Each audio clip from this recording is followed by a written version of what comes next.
C'est ça. La maison de l'Éternel sera appelée une maison de prière, mais ce n'est pas les cavernes de voleurs. Qu'est-ce qu'ils ont fait de ton corps? Ce n'est pas le temple du Saint-Esprit. Ils ont fait de ça quoi?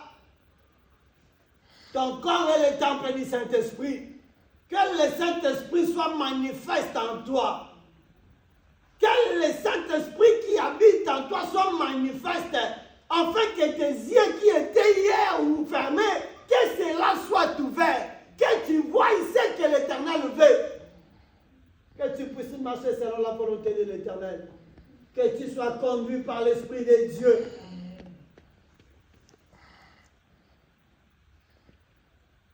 Qu'est-ce qu'ils ont fait de ton corps?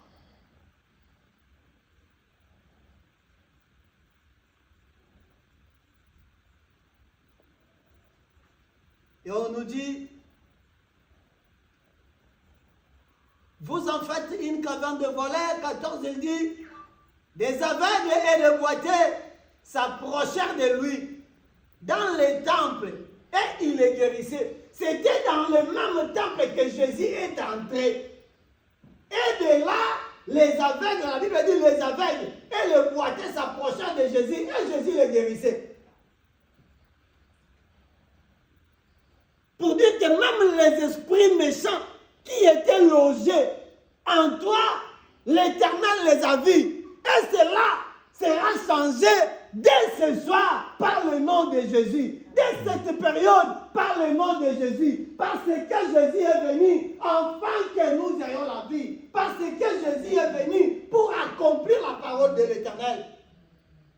C'est pour transformer ta vie. C'est pour transformer ta famille. C'est pour transformer tes enfants que l'Éternel est venu. C'est pour transformer ta situation. C'est quoi cette situation qui ne change jamais? Jésus a vu que nous étions là avec des situations compliquées. Il nous a vu que nous étions avec des problèmes. Et l'Éternel a dit, il faut que j'envoie quelqu'un afin que ces enfants soient sauvés, afin que toi et moi nous soyons sauvés. C'est la cause pour laquelle Jésus est venu. Tu ne peux pas recevoir Jésus et rester la même personne. Il faut que des choses changent. Quand nous recevons Jésus, c'est pour que nous soyons sauvés. La Bible déclare que nul n'est venu chez lui et rentré comme il était venu. Mais comment toi qui as reçu l'Éternel, tu vas rester la même personne? C'est qu'il y a quelque chose qui ne va pas. Est-ce qu'aujourd'hui, Jésus qui est entré dans ta vie puisse façonner ta vie, afin que ceux qui vont te voir sachent que tu as un Dieu. Sache qu'en toi, il y a un Jésus. Sache qu'en toi, un Jésus est mort pour que tu sois transformé. Qu'est-ce que tu peux donner si ce n'est que Jésus? Quelle offrande que tu peux offrir si ce n'est que Jésus? Et Jésus est notre offrande. Nous n'avons pas une offrande plus grande que Jésus. Notre offrande, c'est Jésus-Christ. Il est venu comme étant l'offrande. Dieu a vu que nous autres, nous n'avions pas des anneaux à donner, nous n'avions pas le beurre à sacrifier. C'est pourquoi il a donné Jésus. Afin qu'il puisse verser le sang pour que nous soyons transformés, pour que nous soyons rachetés. C'est ça la période. Nous arrivons à la période que Jésus va nous racheter. Il est entré pour nous racheter. Il est venu pour se donner. Il est venu pour se livrer. Jésus entre à Jérusalem pour se livrer, afin que nous soyons rachetés.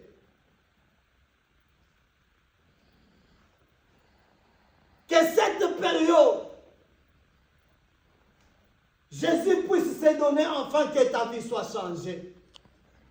Que cette période, au travers des sangs de Jésus, que tout soit transformé. Tu as écouté.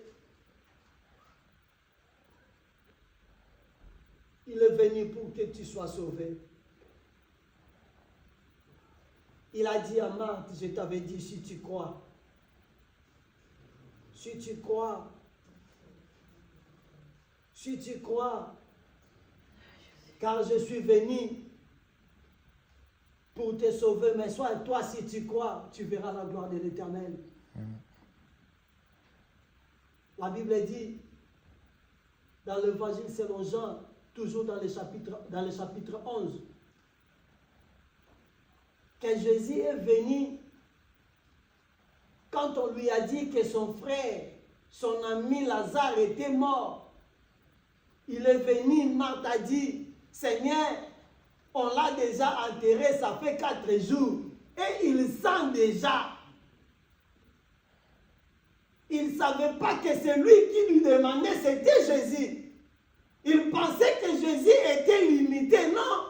Même si quelque chose est déjà mort, Jésus est capable. Amen. Il est la résurrection et la vie.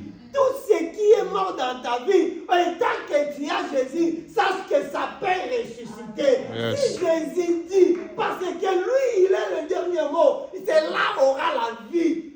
Amen. Il est le seul qui appelle à l'existence des choses qui n'existaient pas. Amen. Même ceux qui étaient morts peuvent ressusciter en lui. Puisque lui-même est la résurrection et la vie. La parole de Jésus était de savoir, montrez-moi où vous l'avez-vous mis. Je veux savoir juste où vous avez mis Lazare. Je veux juste voir la tombe. Vous allez me montrer où vous l'avez mis. Marthe dira qu'il sentait déjà. Le problème de Jésus, ce n'est pas que ça sente ou pas. Que ce problème sente ou pas. Et ça, c'est que lui, c'est Jésus. Même si ça sentait, même s'il n'y a plus la peau, même s'il n'y a plus la chair, même si ça se décompose. Mais lui, c'est Jésus. Yes. Il est Jésus. Il est au-dessus de tout problème. Nous qui l'avons reçu, nous devons savoir que Jésus est la résurrection et la vie. Amen. Nous devons savoir que nous avons un Jésus qui est plus fort que quoi que ce soit. Nous devons savoir que Jésus que nous avons reçu est au-dessus de toutes choses. Il est entré dans Jérusalem afin que le brebis ait la vie. Il est entré dans nos vies pour que nous soyons sauvés. Bien-aimé, tu es sauvé en Jésus-Christ. Tu es sauvé en Jésus-Christ. Nous ne sommes pas sauvés en famille, mais nous sommes sauvés en Jésus-Christ. Comme nous croyons à ce Jésus, nous sommes sauvés et le membre de nos familles aussi. Car la parole déclare, tu seras sauvé, toi et ta famille. Et nos familles vont connaître Jésus au travers de nous. Jésus agira et ils vont savoir que nous avons un Dieu. Et ils vont nous souffrir parce que nous avons un Dieu. Ce Dieu, c'est le Dieu vivant. Amen.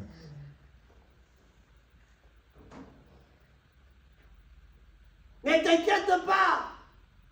Ils vont te suivre. Ils vont te demander. Ils vont venir parce qu'en toi, il y a un Dieu. Quand ils vont voir que Dieu agit encore dans ta vie, ils vont te consulter pour avoir des solutions. Amen. Ils vont te consulter. Nous aussi, nous avons Jésus. Et quand on a commencé à servir Dieu, bien que ça date, ça prend du temps, et quand on a suivi le Seigneur, c'était comme de la blague. Après, tu te réveilles un beau matin, il y a un problème, on t'appelle au téléphone pasteur. Moi, je dis, moi, je ne suis pas pasteur. Tu arrives chez toi, après, tu vois ton père qui va poser, qui va dire, il faut demander au pasteur, il dit quoi? Bien aimé, c'est parce que nous avons Jésus. Amen. Si hier on ne nous a pas consultés, avec Jésus, ils vont nous consulter. Amen. Parce que c'est lui qui est en nous le plus grand. Amen. Il est plus puissant. Amen. Il se voit en nous. C'est pourquoi ils vont venir en nous. Et nous devons nous expliquer que nous avons un Jésus. Et ils vont nous suivre. Et accepté Jésus, ils seront sauvés par Jésus que nous avons pris. Amen. Jésus est en nous, nous portons Jésus en nous. Jésus est entré à Jérusalem. Il est entré dans le temple. Nous sommes le temple de Dieu. Nous marchons avec Jésus en nous. Comme nous marchons avec Jésus, quand ils auront des malades, nous allons les imposer les mains. Et ils seront guéris. Les gens vont comprendre que nous avons un Dieu. Et c'est un Dieu puissant. C'est lui qui guérit. Jésus est entré dans Jérusalem. On l'a accueilli, mais précisément où il va commencer à faire des choses, c'est dans le temple. Et le temple de Dieu, c'est nous. Je suis le temple de Dieu. Amen. Jésus va faire en moi. Je marche avec Dieu en moi. Amen. Quand je veux parler de la part de l'Éternel, les choses vont s'accomplir parce qu'il est en moi. Jésus est entré à Jérusalem pour finir dans le temple. Oui, c'est moi le temple de Dieu. Je suis le temple de Dieu vivant. Je porte Dieu en moi.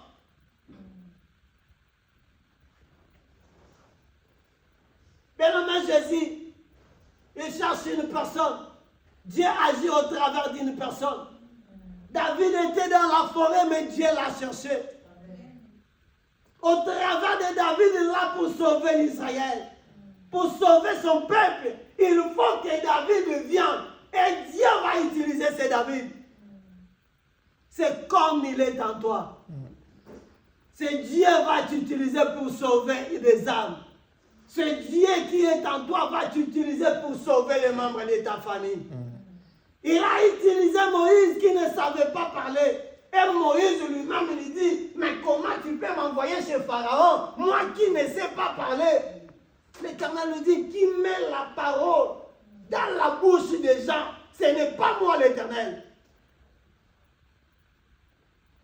Bien-aimé, nous avons un Dieu. Et ce Dieu est puissant. Si ce Dieu a voulu entrer en nous pour vivre en nous, c'est parce qu'il sait qu'au travers nous, nous allons accomplir des choses aussi. Alléluia. Dieu agit en nous et nous allons accomplir des choses. Ne te minimise pas. S'il y a des gens malades, prie pour eux. L'Éternel est en toi, il agira. Ce n'est pas toi qui fais, mais l'Éternel qui est en toi. Amen. Il est entré en toi afin que tu accomplisses des choses. Ce n'est pas en vain qu'il est venu en nous. Amen. C'est l'Éternel qui nous a cherchés, c'est lui qui nous a établis. C'est Dieu qui nous a choisis. Nous sommes les choisis de l'Éternel.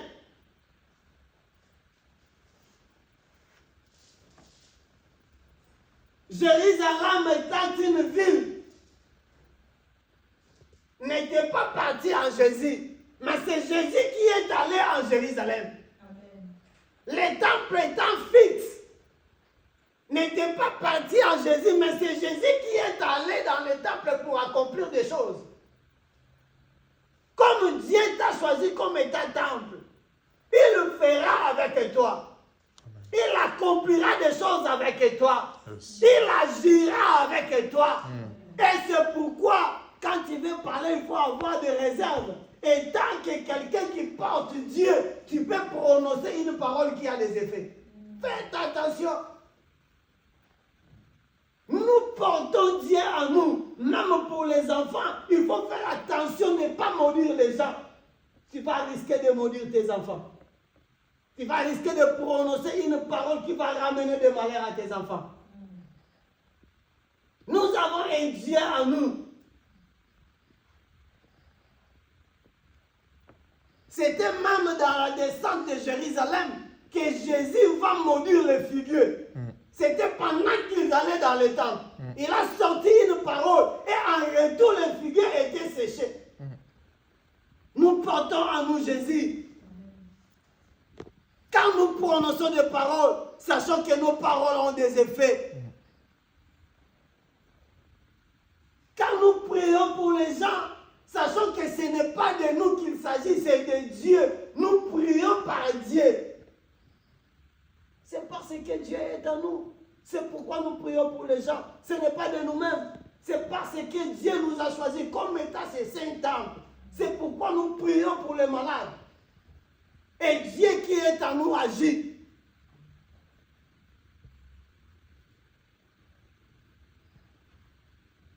L'entrée dans Jérusalem. L'Éternel est entré dans Jérusalem. La Bible dit dans le verset 15. Mais les principaux sacrificateurs et les scribes furent indignés à la vue des choses merveilleuses qu'il avait faites et des enfants qui criaient dans les temples Hosanna, Hosanna, fils de David. Amen. Amen.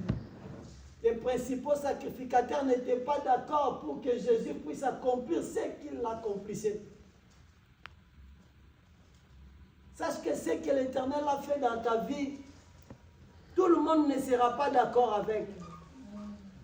Ne pense pas que si tu deviens chrétien, et si tu as quelque chose, et il y a quelque chose qui a été prévu dans ta famille, les gens seront d'accord que toi tu sois converti. Non. Il y aura des combats, c'est là que tout le monde ne sera pas d'accord. Mais le bon pour nous, nous avons choisi le bon côté de l'histoire. C'est Jésus-Christ de Nazareth. Amen. Il n'échoue jamais. S'il nous a choisis, nous avons la victoire avec lui. Amen. S'il nous a choisis, c'est avec lui que nous faisons des exploits. S'il nous a choisis, nous sommes déjà de plus que vainqueurs. Puisque Jésus nous a aimés. Amen. Puisque Jésus nous a choisis. Qu'il soit d'accord ou pas, mais nous avons Jésus. Amen. Qu'il soit d'accord ou pas, ils sont déjà voués en échec. Qu'ils soient d'accord ou pas, nous ne sommes pas les successeurs des chefs coutumiers. Ils ne vont pas nous donner la chefferie. Nous n'allons pas porter la chefferie de ce monde. Nous n'allons pas porter la chefferie des chefs coutumiers. Et Dieu nous a rachetés. Et ils viendront pour nous combattre. Ils viendront pour nous reprendre et nous ramener dans l'ancienne alliance, dans l'alliance de la famille. Mais ils ne seront pas, puisque en nous, il y a Jésus. Amen. Il y a quelqu'un qui s'est sacrifié. Il y a quelqu'un qui a versé le sang. Il y a quelqu'un qui a abandonné le ciel pour descendre sur cette terre, afin de nous reprendre, afin de nous racheter. Cet homme, c'est Jésus-Christ. Nous l'avons à nous. Bien-aimés, nous portons Jésus en nous. C'est que nous voulons que ce Dieu soit manifeste en nous, afin que le monde sache que nous avons un Dieu vivant. Tu as reçu Jésus comme étant Seigneur et Sauveur. Tu as reçu le Saint-Esprit en toi. Lorsque cet Saint-Esprit puisse agir dans ta vie, que le Saint-Esprit soit manifeste. Que tu ne puisses pas marcher selon toi. Si hier tu as marché selon la chair, mais que tu puisses marcher selon l'Esprit, parce qu'en toi il y a l'Esprit Saint. Amen. Que cet Esprit Saint soit manifeste, afin que tes yeux soient ouverts. Pour que tu ne puisses pas marcher les yeux fermés, tu puisses marcher selon la vision. Que l'Éternel t'ouvre les yeux. Amen. Que l'Éternel t'ouvre les yeux. Que tu puisses marcher selon la vision de l'Éternel. Ayant l'Éternel avec toi, que tu ne puisses pas combattre selon la chair, mais tu puisses combattre selon l'Esprit. Ayant l'Éternel avec toi, que tu ne puisses pas parler selon la chair, mais tu puisses parler selon l'Esprit. Il y a l'Éternel en toi. Tu as Dieu en toi.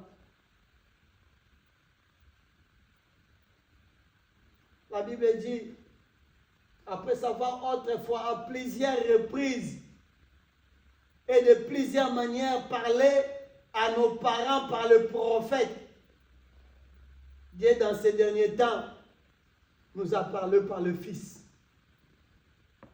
Il a établi l'héritier de toutes choses par lui. il a aussi créé l'univers. Si l'autre fois il nous a parlé par le prophète, cette fois-ci l'Éternel te parle par le Fils. L'Éternel te parle par l'Esprit. Que l'Esprit de Dieu qui est en toi soit manifeste, afin que durant cette période, tu puisses voir l'insi de l'Éternel, tu puisses comprendre l'insi de l'Éternel, tu puisses écouter, entendre l'insi de l'Éternel. Pas pour que tu marches selon toi, mais pour que tu marches selon Dieu. Pas pour que tu accomplisses selon toi, pour que tu accomplisses des choses selon l'Éternel. Que l'Esprit de Dieu en toi soit manifeste. Le Seigneur qui est venu en toi pour habiter, qu'il soit manifeste. Quand il est entré dans Jérusalem, et il a accompli des choses, c'est pareil qu'il est entré en toi. Lorsque des choses soient accomplies, afin que le monde témoigne que tu as aussi Dieu. Cette année de triomphe, que l'Éternel se manifeste en toi. Afin que cette année de triomphe, tu puisses triompher en tout et pour tout. Amen. Que cette année de triomphe, tu puisses témoigner la grandeur de l'Éternel. Que l'Éternel vous bénisse. Qu'il bénisse la parole. Acclamons Jésus.